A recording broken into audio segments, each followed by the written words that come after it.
ഈ പുഴയും കടന്ന സീരിയലിന്റെ ലേറ്റസ്റ്റ് എപ്പിസോഡ് റിവ്യൂ ആണ് പറയുന്നത്. അങ്ങനെ കാവേരി തന്റെ ജോലി പോയ കാര്യമൊന്നും തന്നെ വീട്ടിൽ ആരോടും പറയുന്നില്ല. തന്റെ ഹോം സ്റ്റേ ഇനിയൊന്ന് വലുതാക്കി മുന്നോട്ട് കൊണ്ടുപോകണമെന്ന് തന്നെ കാവേരി തീരുമാനിച്ചു. ആ രാജേശ്വരി മാഡത്തിന്റെ അഹങ്കാരം ഒന്ന് തീർത്തു കൊടുക്കണം. ഒരു തെറ്റും ചെയ്യാതെ എന്നെ ഇത്രയും വലിയൊരു കുറ്റക്കാരിയാക്കി അവിടെ നിന്നും അടിച്ചിറക്കി വിട്ടതല്ലേ. ഒരു വർഷത്തിനുള്ളിൽ ഞാൻ അവരെക്കാൾ വലിയ റിസോർട്ട് തുടങ്ങി കാണിച്ചു കൊടുക്കുമെന്ന് മനസ്സിലിങ്ങനെ ചിന്തിക്കാണ് കാവേരി. ഇതേ സമയം രാജേശ്വരിക്കും കാവേരിയോട് തീർത്താൽ അത്രയും അധികം പകയും ദേഷ്യവുമായിരിക്കും. തന്നെ ചതിച്ചുകൊണ്ടാണ് കാവേരി ഹോം സ്റ്റേ തുടങ്ങിയത് എന്ന് തന്നെയാണ് അവർ വിശ്വസിക്കുന്നത്. അതുകൊണ്ടാണ് അവളെ ഏത് രീതിയിലും നിലംപരിശാക്കണമെന്ന് രാജേശ്വരി തീരുമാനിച്ചു. അപ്പോഴാണ് ടീക്ക റിസോർട്ടിൽ കുറച്ച് പയ്യന്മാർ റൂം എടുക്കാനായി വരുന്നത്. അവരെ കാണുമ്പോൾ തന്നെ അറിയാം അവർ വളരെ വൃത്തികെട്ട സ്വഭാവമുള്ള സകല ദോഷവുമുള്ള ചെറുപ്പക്കാരാണ് എന്ന്. അതുകൊണ്ട് തന്നെ തൻ്റെ റിസോർട്ടിൽ റൂമില്ല എന്നും മഹാനദി ഹോം സ്റ്റേ എന്ന് പറഞ്ഞിട്ട് ഒരു പുതിയ സ്ഥലം അവിടെ തുടങ്ങിയിട്ടുണ്ട് എന്നും പറഞ്ഞ് അവരെ അങ്ങോട്ടേക്ക് വഴി തിരിച്ചു വിടുകയാണ്. ഇത് കാണുന്ന നിവിൻ വന്ന് പറയുന്നുണ്ട്, അമ്മ ഇപ്പോൾ ചെയ്തത് ഒട്ടും ശരിയില്ല എന്ന് പറയും. കാവേരിയോടുള്ള ദേഷ്യത്തിന് ഇത്രയും മോശം ആളുകളെ അങ്ങോട്ടേക്ക് വിടുക എന്ന് പറഞ്ഞാൽ അവർക്ക് ഒരു ആൺതുണ പോലും അവിടെ ഇല്ല എന്ന് നിവിൻ ഓർമ്മിപ്പിച്ചു. അതൊക്കെ അവൾ ചിന്തിക്കണമായിരുന്നു. എന്നെ വെല്ലുവിളിച്ച് പുതിയ റിസോർട്ട് പണിയാൻ പോകുന്ന അവളുടെ അഹങ്കാരം എനിക്കൊന്ന് കാണണമെന്നൊക്കെ പറയണ രാജേശ്വരി. ഈ രാജേശ്വരി തോൽപ്പിച്ചുകൊണ്ട് ഒരുത്തിയും ഇവിടെ വളരണ്ട എന്ന് അവർ കട്ടായം പറഞ്ഞു. ഇത് കാണുമ്പോൾ ആസിഫും ആകെ വല്ലാത്തൊരവസ്ഥയിലായി. ആസിഫ് നിവിൻ്റെ അടുത്തേക്ക് വന്ന് ഇനിയിപ്പോൾ എന്ത് ചെയ്യുമിടാ എന്ന് ചോദിച്ചു. എനിക്കറിയില്ല. കാവേരി ഇതിനൊക്കെ എങ്ങനെ അതിജീവിക്കുമെന്നൊന്നും എനിക്കറിയില്ല. ആ ചെറുക്കന്മാരെ കാണുമ്പോൾ തന്നെ അറിയാം ഇത് കാവേരിക്കിട്ടുള്ള 8ൻ്റെ പണിയാണ് എന്ന്. അവിടെ വേറെ പെണ്ണുങ്ങളും കൂടി ഉള്ളതല്ലേ. അവരൊക്കെ ഇവന്മാർ ഉപദ്രവിക്കാൻ നോക്കിയാൽ എന്ത് ചെയ്യുമെന്ന് നിവിൻ ആശങ്കപ്പെട്ടു. അങ്ങനെയൊന്നും ഉണ്ടാവില്ല എന്ന് ആസിഫ് സമാധാനിപ്പിക്കുന്നുണ്ട്. എങ്കിലും ആൻറ്റിക്ക് അവളോട് തീരാത്ത ദേഷ്യമാണ്. നിന്റെ കാര്യം ഇനി ഈ ജന്മത്തിൽ നടക്കുമെന്നും തോന്നുന്നില്ല. കാവേരിയെ നിന്റെ വധുവായിട്ട് അമ്മ ഒരിക്കലും അംഗീകരിക്കില്ല എന്ന് ആസിഫ് പറഞ്ഞു. എൻ്റെ പൊന്നാസി, നീ ഇങ്ങനെ ശവത്തിൽ കുത്തലേടാ. അമ്മയുടെ മനസ്സിൽ ഒരു വിധത്തിൽ അവളെ ഞാൻ കയറ്റിക്കൊണ്ടുവരുമായിരുന്നു. അപ്പോഴാ ഇത് സംഭവിച്ചത്, നിവിൻ സങ്കടത്തോടെ പറഞ്ഞു. കാവേരി ഒരു തെറ്റും ചെയ്തിട്ടില്ല എന്ന് എനിക്ക് നന്നായിട്ടറിയാം. അവരൊരു ഹോം സ്റ്റേ തുടങ്ങി. പക്ഷേ അമ്മ അത് അവളെ വല്ലാതെ തെറ്റിദ്ധരിച്ചിരിക്കുകയാണ്. ഇവിടെ വരുന്ന ഗസ്റ്റുകളൊക്കെ അവൾ അങ്ങോട്ടേക്ക് കൊണ്ടുപോകുന്നു എന്നാണ് അമ്മ കരുതി വെച്ചിരിക്കുന്നത്. ഇനി പറഞ്ഞിട്ട് കാര്യമില്ല. നിന്റെ പ്രണയമൊക്കെ ഇതോടുകൂടെ തീർന്നു. നീ അത് ചിന്തിക്കാതെ നിന്റെ കാര്യം നോക്കിയെന്ന് പറഞ്ഞ് ആസിഫ് അങ്ങ് പോയി. അങ്ങനെ നദി ഹോം സ്റ്റേയിലേക്ക് ആ ചെറുപ്പക്കാരെല്ലാവരും കൂടി എത്തി. ആ വീടും പരിസരവും ഒക്കെ കാണുമ്പോൾ തന്നെ അവർക്ക് ഭയങ്കര ഇഷ്ടപ്പെടുന്നുണ്ട്. പെട്ടെന്നാണ് ശാരദയും മക്കളും എല്ലാവരും അങ്ങോട്ടേക്ക് ഇറങ്ങി വരുന്നത്. അത് കാണുന്ന അവർ വളരെ മോശപ്പെട്ട രീതിയിൽ പരസ്പരം അങ്ങനെ നോക്കി സംസാരിക്കുന്നുണ്ട്. എടാ, ഇത് നമുക്ക് പറ്റിയ ഇടമാണ് കേട്ടോ. ഒന്നല്ല 4 കിളികളല്ലേ ഇവിടെ നിൽക്കുന്നത്.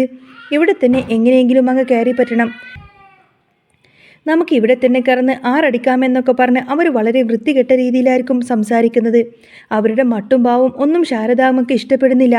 തൻ്റെ ജോലി കൂടി പോയതുകൊണ്ട് തന്നെ കാവേരി പറയുന്നുണ്ട് ഇവിടെ താമസിക്കാൻ റൂമുണ്ട് എന്ന്. പക്ഷേ എല്ലാവർക്കും ചെറിയൊരു ഭയമൊക്കെ തോന്നി. ഗംഗ ചോദിക്കുന്നുണ്ട്, കാവേരി, ഇവർ നമുക്ക് ഇവിടെ താമസിക്കാൻ പറ്റുമോ എന്ന്. അപ്പോൾ ശാരദ വന്ന് പറയും, കണ്ട ആണുങ്ങളെയൊന്നും ഈ വീട്ടിൽ കയറ്റി താമസിക്കാനൊന്നും ഞാൻ സമ്മതിക്കില്ല. കുടുംബമായിട്ട് വരികയാണെങ്കിൽ ശരി, ഇതുപോലെ 3-4 ആണുങ്ങളെ പെണ്ണുങ്ങൾ മാത്രമുള്ള ഈ വീട്ടിൽ താമസിപ്പിക്കാനൊന്നും പറ്റില്ല. കാവേരി ഇപ്പം തന്നെ അവരെ പറഞ്ഞു വിട്ടോ എന്ന് പറയും. അമ്മ ഇത് എന്തറിഞ്ഞിട്ടാ? ഹോം സ്റ്റേ എന്ന് പറഞ്ഞാൽ നമുക്കിഷ്ടമുള്ള ആൾക്കാരെ മാത്രം താമസിപ്പിക്കുന്ന സ്ഥലമാണോ? പലരും വരും. അവർക്ക് താമസിക്കാൻ ഇവിടെ സൗകര്യമുള്ളത് കൊണ്ടല്ലേ അവർ വരുന്നത്. അതുകൊണ്ട് അമ്മ ഇതിന് എതിര് പറയണ്ട എന്ന് കാവേരി ഉറപ്പിച്ചു പറഞ്ഞു. പെണ്ണെ, ഇവിടെ 3-4 പെൺകുട്ടികളുള്ളതാണ്. അങ്ങനെയുള്ള വീട്ടിലേക്ക് ഇവരെ കയറ്റാൻ ഞാൻ സമ്മതിക്കില്ല എന്ന് ശാരദ വീണ്ടും പറഞ്ഞു. നിനക്ക് ജീവിത പരിചയം കുറവാ. അവരെയൊക്കെ കണ്ടാൽ തന്നെ അറിയാം അത്രയ്ക്ക് ശരിയല്ല എന്ന്. എൻ്റെ അമ്മയുടെ ഈ കണ്ണുകൊണ്ട് കാണുമ്പോൾ എല്ലാം മോശക്കാരാണ്. പക്ഷേ വല്ല നാട്ടിൽ നിന്നും വന്ന ആൾക്കാർ ഇവിടെ എന്ത് പ്രശ്നമുണ്ടാക്കാനാണ്? അവർ ഈ നാട് കണ്ട് ആസ്വദിച്ച് തിരികെ പോയിക്കോളും.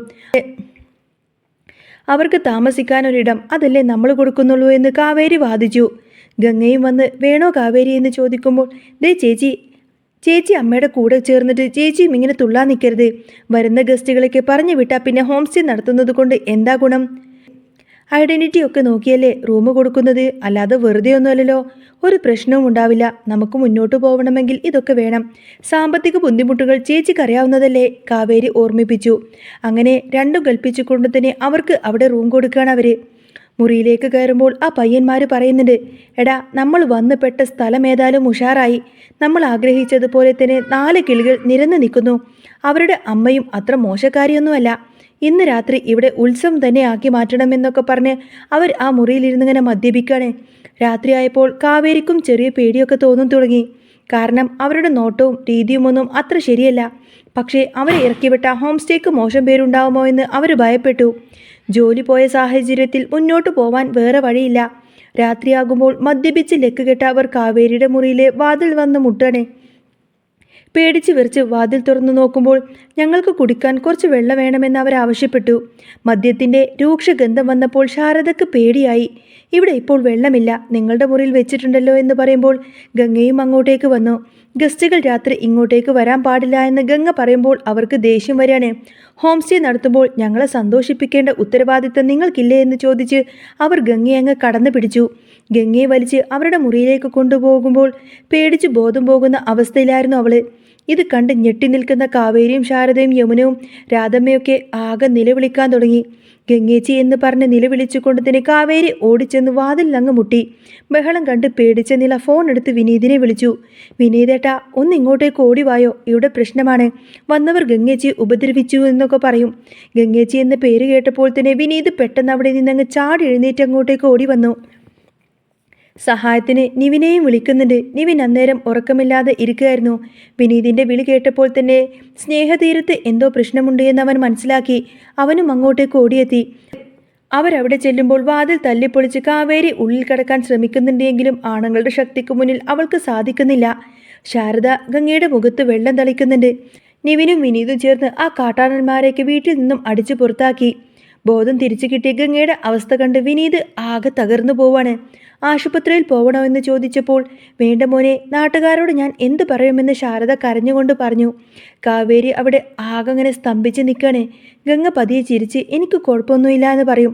അപ്പോഴാണ് ശാരദ ദേഷ്യത്തോടു കൂടെ തന്നെ കാവേരിയുടെ അടുത്തേക്ക് വരുന്നത്. എടി, നിനക്കിപ്പോൾ സമാധാനമായോടി? നിന്നോട് എത്ര തവണ പറഞ്ഞതാണ് ഹോം സ്റ്റേ ഒന്നും വേണ്ട എന്ന്. നിന്റെ തലയിലൊന്നെന്താ പറഞ്ഞാൽ കയറിയില്ലേ? ആണുങ്ങളില്ലാത്ത വീടാണിത്. എന്തെങ്കിലും സംഭവിച്ചാൽ നാട്ടുകാർ എന്നെ ആയിരിക്കും കുറ്റം പറയുന്നത്. നീ ഒരൊറ്റ ഒരുത്തി കാരണമാണ് ഇതെല്ലാം ഉണ്ടായത് എന്നൊക്കെ പറഞ്ഞ് കാവേരിയുടെ കവിളത്ത് ഒരൊറ്റ അന്നങ്ങ് പൊട്ടിക്കാണ് ശാരദ. വിനീത് ഓടിച്ചെന്ന് അമ്മായി, അവൾ ചെയ്തത് കുടുംബത്തിന് വേണ്ടിയിട്ടില്ലേ എന്ന് ചോദിക്കുമ്പോൾ ഗംഗക്ക് വല്ലതും പറ്റിയിരുന്നെങ്കിൽ നീ എന്ത് ചെയ്യുമായിരുന്നു എന്ന് ശാരദ തിരിച്ചു ചോദിച്ചു.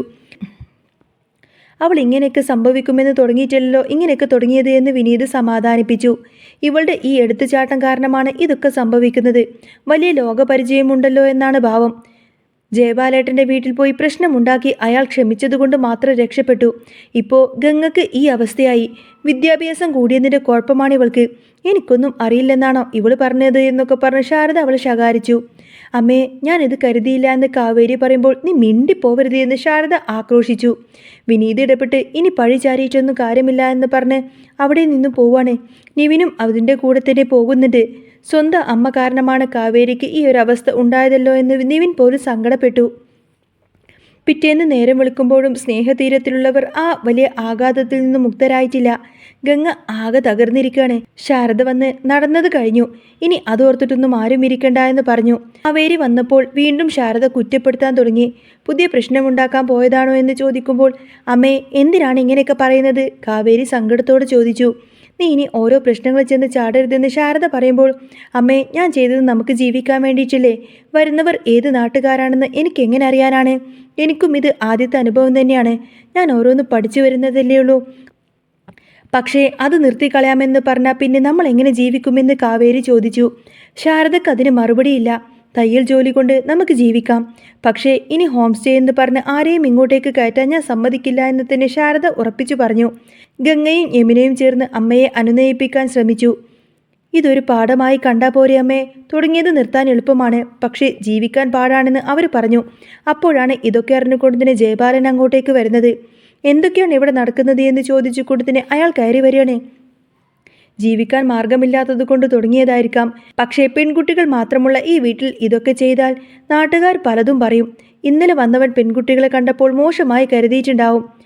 ഇവൾ പറയുന്നത് കേട്ട് തുള്ളിയാൽ ശാരദയ്ക്ക് ചീത്തപ്പേര് മാത്രമേ ഉണ്ടാവൂ എന്ന് കാവേരിയെ കുത്തിക്കൊണ്ട് തന്നെ അയാൾ സംസാരിച്ചു. ഞാൻ പറയുന്നത് ആരെങ്കിലും കേൾക്കണ്ടേ ജയബാലേട്ടാ? ഇവൾക്ക് എടുത്തുചാട്ടം കൂടുതലാണ്. ആരുടെയെങ്കിലും അഭിപ്രായം ചോദിക്കാതെ ഓരോന്ന് ചെയ്തു കൂട്ടിയാൽ ഇതൊക്കെ ഉണ്ടാവും. ജയബാലേട്ടനോടും ഇവൾ ചെന്ന് ഓരോന്നും പറഞ്ഞതല്ലേ എന്ന് ശാരദ കാവേരിയെ കുറ്റപ്പെടുത്തി സംസാരിച്ചു. ഇത് കേട്ട് കാവേരിക്ക് വലിയ സങ്കടം തോന്നി. അവൾ ഒന്നും മിണ്ടാതെ അങ്ങോട്ടേക്ക് ഇറങ്ങിപ്പോവാണ്. ജയബാലൻ വീണ്ടും പറഞ്ഞു, ഹോം സ്റ്റേ നിർത്തുന്നതാ നല്ലത്, അല്ലെങ്കിൽ അരവിന്ദൻ്റെ കുടുംബത്തിന് മോശം പേരുണ്ടാവും.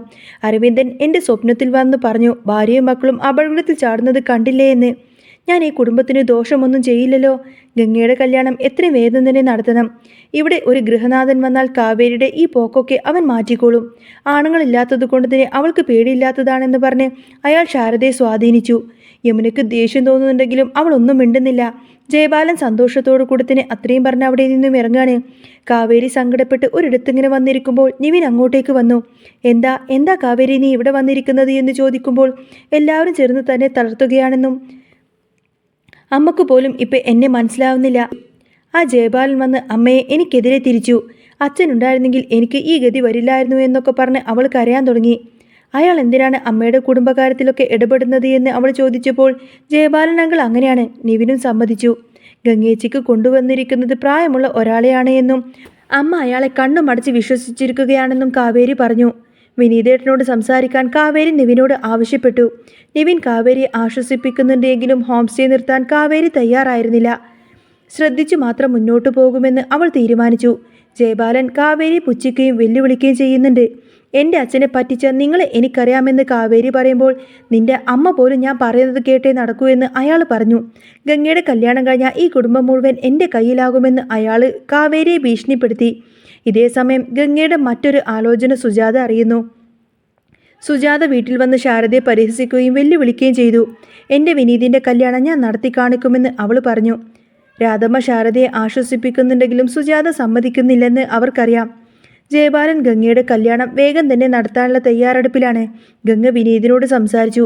വിനീത് തൻ്റെ പ്രണയം വെളിപ്പെടുത്തുമ്പോൾ അമ്മയുടെ സന്തോഷം മാത്രമാണ് തനിക്ക് വലുത് എന്ന് ഗംഗ പറഞ്ഞു. വിവാഹ നിശ്ചയ ദിവസം വരുന്നു.